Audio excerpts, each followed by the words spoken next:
always some small part of me that goes back to childhood that just felt kind of isolated and lonely in that experience of having a queer parent. So when I met someone else who had one, I would get really excited. And that's when I met Zach Walls, who's one of our letter writers, and helped to get this project off the ground. It's important to share stories so people don't feel alone. I kind of feel like since gay marriage was legalized, people are kind of like, okay, that's the end, like, move on, or we don't want to hear about it. And I think it is still important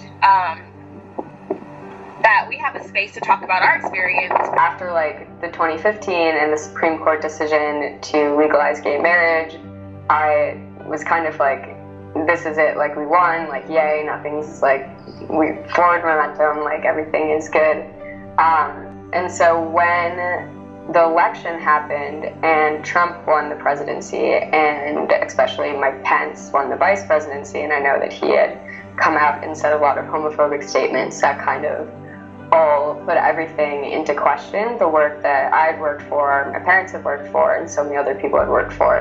And I remember watching the election results roll in and just like sitting there for the first time in my life, like actually feeling insecure and like about my own safety and my family's safety. So I first decided to write a letter for the Rainbow Letters, really coming from a conversation I had with my mom a number of years ago. I believe I was a teenager, and we were talking about the experience of growing up with LGBTQ parents, and for her, what that decision to start a family in the 80s was like, and how difficult that was for her, even though she just strongly wanted to have children. She knew she wanted that. She was financially stable. She had a job. All of the things that just across the board people should consider, is this the right decision for them to start a family? She was extremely ready and extremely motivated, and yet for a little while she was held back by the concern or the fear of what that could mean for a child. How would other people treat any children that she would have as an out lesbian?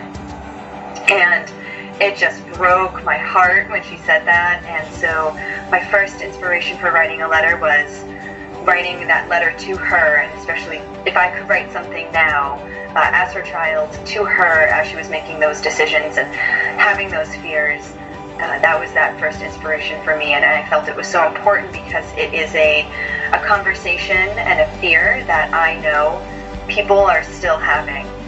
I think the Rainbow Letters is especially important now with the era of Trump, because it builds a community of kids with LGBT parents who can then go out into society and say, look, this is my family, this is who I am.